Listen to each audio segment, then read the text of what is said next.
débat n'est sali 1 heure du temps. Il y a aussi un rare Fally Poupa. PCP, Bacode, Mamibé, tout ça. Justice et PCB, ça ont raison par rapport à l'élément. Il y a une étape où qui a besoin de penser. Ça a quitté pour que ce soit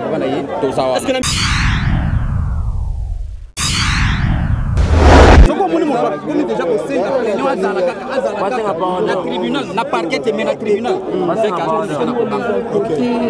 adolo aga artifice pour kin et lo kezande mais na biso il n'y a que prévenu c'est-à-dire motu o ba fundi ndé fois ça mais plaignant ko ça représenter par la est-ce qu'il y a peut c'est une présence des obligations abiso qui faut continuer akoya mi beko ndeko ça ke ndeko mi mai na tribunal mi beko biso ba bokati. Partout. Quelles sont les chansons que vous écoutez le plus? Quelles sont les chansons que vous écoutez le plus quand vous promenez partout dans les bars? Moi je pense que quand je parle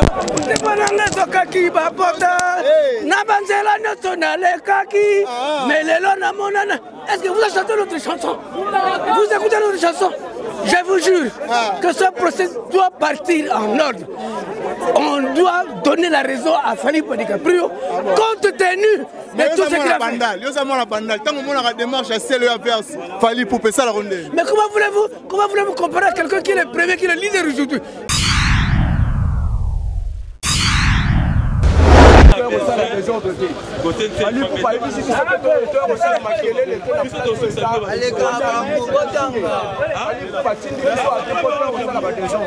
Balongo la plainte souvent balongo la plainte na tribunal mais biso to ese ba to la sabino ke biso na peuple biso de to vota ka biso de to sala ka ke ba konzwa na bazaba zala bino ba ne loko biso to suki sabino to la sabino ke journaliste ba bo sala na TV ese ba bilo mike biso to peuple to suki sabino ba journaliste bon bo sanate ke fala to za d'être fa frima à lobby anglais à lobby français sokota ba anglais na français de le c'est ça qu'est-ce qu'il faut da oye bango on va leur prendre de l'eau comme ça maël était au Kanga au bête mais bon le bassin au babachelo mukandolo netina tangela netina oh netina na ebina ngate netina na ebite netina na ebina ngate mbala liboso na mona si les épreuves exactes côté c'est il va être en prison pour que ceux qui va dire côté c'est la prison que nous les Wallons nous sommes prêts pour aller en prison.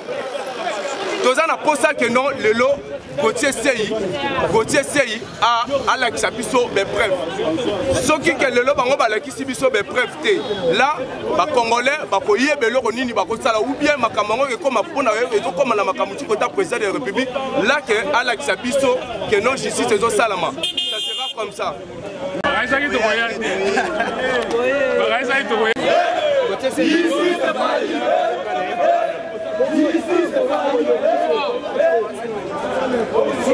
On est là, on est là.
Tozana justice au Saba na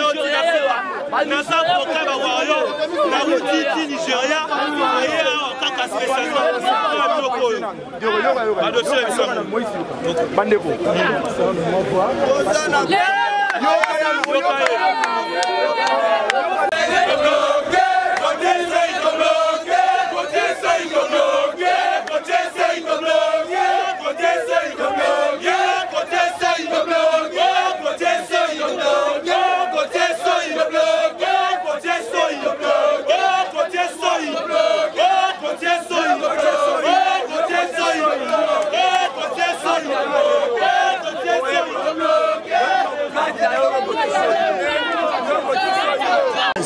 Bomoni bino nyonso bobeti ba album na ba jana bino ba sombi ba perruque ba tchela mutu bomoni place koza la chambre mais le roi va continuer to zima moi mais ce biso moko pe to koma po sa mala bino po wala bino ma hérité et comme il faut que na bino tino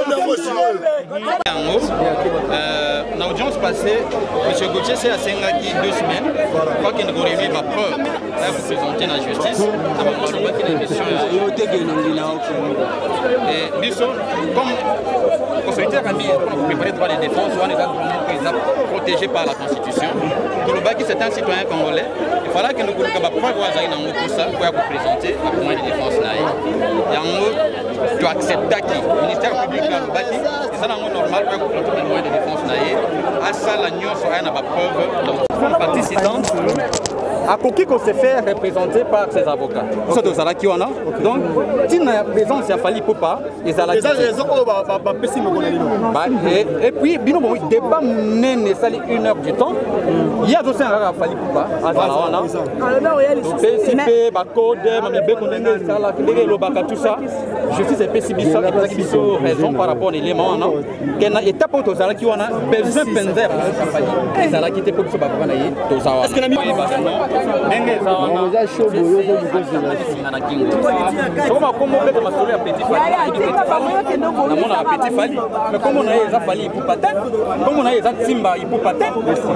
petit fali eza sobriqué à soi ndenge toza pe na ba petit jibe toza pe na ba petit kofi donc eza procès petit fali eza ndeko kima na ko banga le sala kotisi mais réalité ya masolo eza que réalité eza que ndenge eza wana to kolandela etina tina pour autant que nana retirer nga mandat ya ko défendre yiti na ko défendre yiti na suka et puis nazana mafoki nyonso ya ko défendre yiti na suka donc eloko que non na ya ko kima procès na nzela ezate parce que raison eza côté ya fali na yebi mibeko nazoyeba musala na ngai eza musala na bandi lelo te na yebi que tina suka to ko kende na Gauthier c'est fali confirmer que dossier ça akende et que na tribunal de grande instance ya Kinshasa Gombe lobby to ko ma dossier kuna si to yebi pe kuna ke fali akolonga ko makambo ndenge ezokendele soki mino bozana miso o mona ke azokima fali azolonga parce qu'il avait fait une vidéo à confirmer que ça va preuve mais quelques dit que fali faza na procès soko moni mo ko déjà ko senga plaignant azala kaka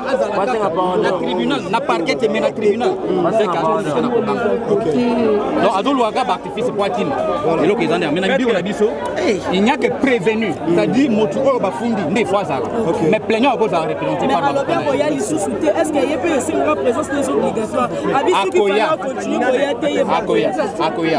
akoya mibeko ndeko sala ke ndeko mimaye na tribunal mibeko biso avocati merci promenez partout. Quelles sont les chansons que vous écoutez le plus? Quelles sont les chansons que vous écoutez le plus quand vous promenez partout dans les bars? Moi je pense que quand je parle là-bas, c'est pas dans les kaki babota, nabanzela nationale kaki, mais les lois na monana. Est-ce que vous avez chanté notre chanson? Vous écoutez notre chanson? Je vous jure que ce procès doit partir en ordre. On doit donner la raison à Fally Ipupa DiCaprio compte tenu de tout ce qu'il a fait. Mais comment voulez-vous comparer à quelqu'un qui est le premier, qui est le leader aujourd'hui? Je vais vous poser une question. Est-ce que quand le petit bébé Rico était seul à faire le succès, il y avait des concurrents? Mais il était enfant.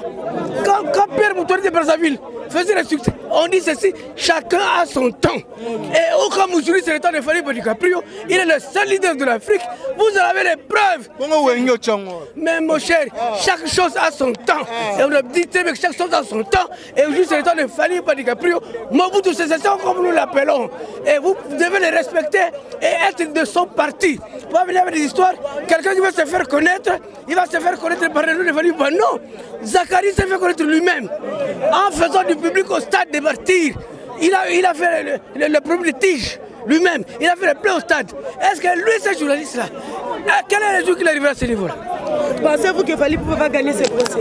Il doit gagner parce qu'il gagnera. Parce que s'il ne gagne pas, il y aura de la casse. Il y aura quoi? Il y aura de la casse. Il y aura de la casse. On dit que la loi, il y a la loi, il faut tout remettre aux mains de la loi. Vous prenez la brutalité. D'accord. Il n'y aura pas de brutalité, mais que la justice soit juste. Je ne veux pas qu'on puisse juger quelqu'un. Vous voyez par exemple aujourd'hui, là-bas quelque part au Liban, quand les femmes disent que non, nous n'allons pas porter les voiles, elles ont raison, parce que c'est la justice. Mais ici, il faut que Fali gagne, parce que je vous dis, bon, vous allez douter par exemple sur les disques d'or de Fali, vous allez douter vous, tel que vous êtes là, alors que vous écoutez vous-même ici, partout. Motema nanga zokaki bapota, na banzela nyoso na le kaki, mais depuis na mona nanga male, na la kali susute. Applaudissez-moi d'avoir dit pour Fali. Applaudissez pour Fali. Et vous comprenez? C'est parce que vous êtes des témoins de ce qui se passe chez vous. Vous voyez que partout où vous passez, ce sont les chansons de Fali qui jouent. Et quand on vous dit aujourd'hui que ces chansons-là ont reçu le disque d'or, mais comment vous allez douter? Mais il paraît pas transférer de sang ou loin.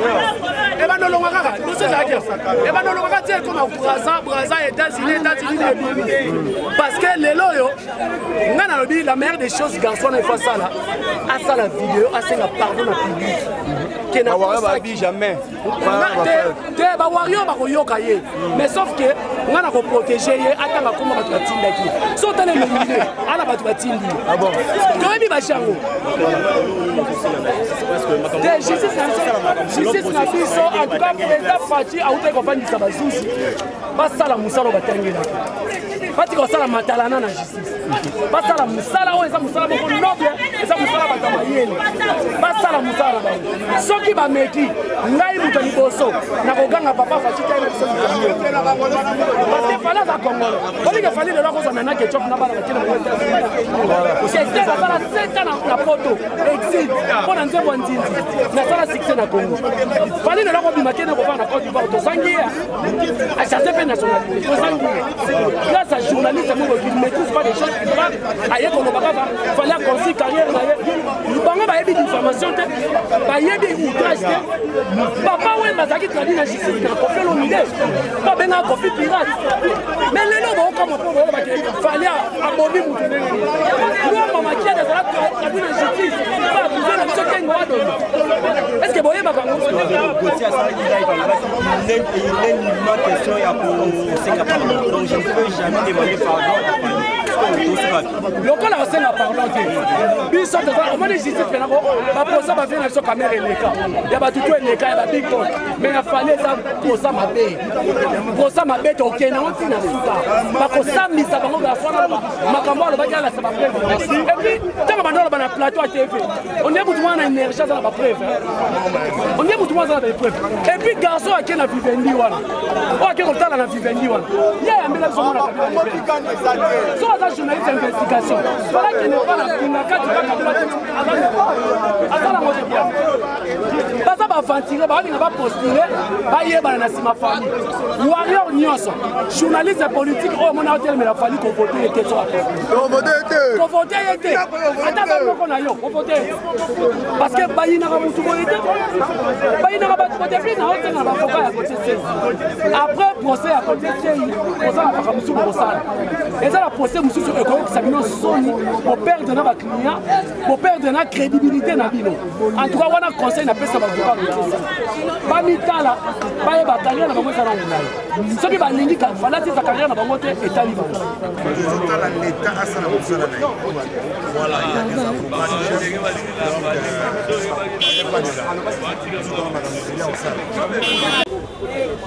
problème eza alakisa biso toza na brosa alakisa biso fere ntango otomona biso tokende na biso epa lelo toza atolala alakisa biso ka véritable toza na brosa bimisa babref aloba na bosolo politique ye aza na babref na 3 jours aya na plateau ya bosolo politique aya na babref balobi na tribunal ya bamemi na tribunal aya na trêve dans 2 semaines. 2 semaines yango ekoki lelo te. Biso na bino toza awa 2 semaines yango lelo. Tu vas bisa ba preuve. Bisa ba preuve amema biso oyo komi baje, oyo komi baje, oyo komi théâtre. Oyo da sous normal te komi ba fanti komi théâtre. Oyo komi théâtre.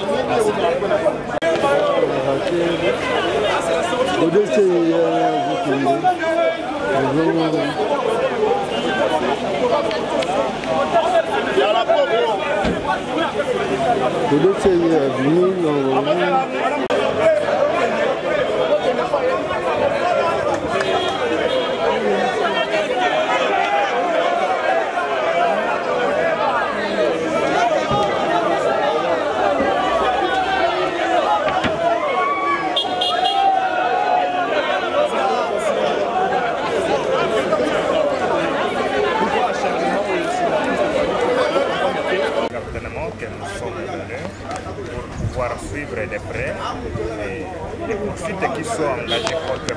Gauthier, qui a diffamé contre la star, voire l'icône de la République, qui est M. Falik Ipupa.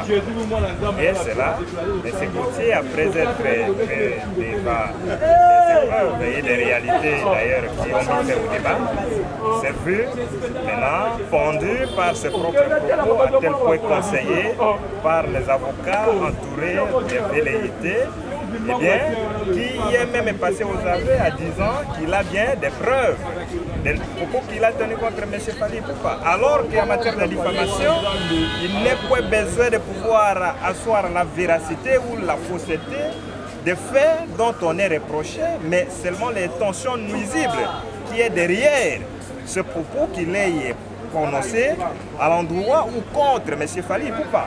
Encore que M. Gauthier, conseillé par des professionnels de mauvais goût, est allé plus loin à placer lieu qu'on puisse instruire, entrer au fond, à ce que l'on puisse connaître les dites preuves dont il est en train de se prévaloir. Mais il arrive à pouvoir formuler appel contre une décision préparatoire, d'ailleurs, qui ne préjuge pas le fond.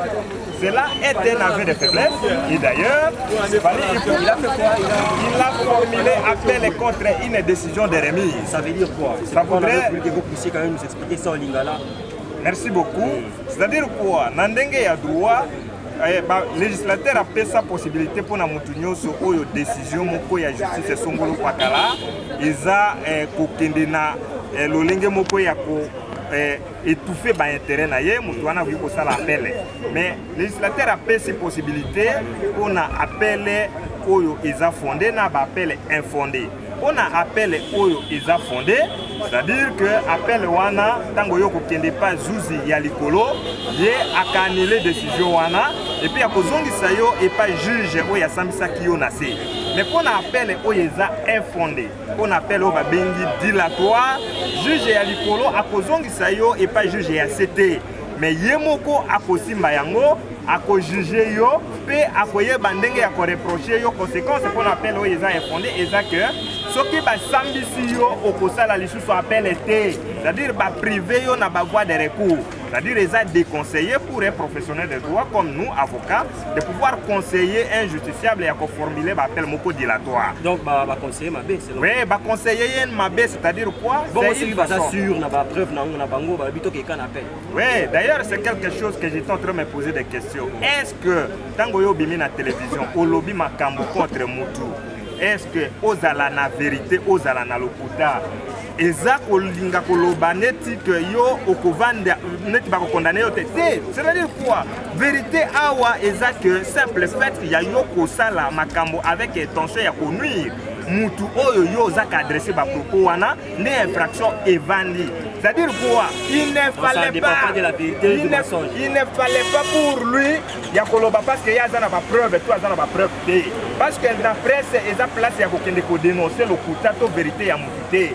La justice n'est pas ça la dénonciation, mais simple fait, il y a eu kokende ko bima na télévision, il s'est tiré la balle au pied. C'est là où d'ailleurs il est conseillé de façon maligne par des avocats à ce que baba na kosala ba dilatoire moko baba no lali sa makambo de sorte que ce qu'il fallait pour pamoni que makambo izo mais mama na ndenge moko ya longueur de journée à la décourager. Mais le plus important pour Fally Ipupa, c'est à ce qu'il soit assidu comme il a toujours été assidu dans son travail, vis-à-vis aussi de la justice, ce que ces messieurs puissent recevoir la correction appropriée. C'est moi qui vous en remercie.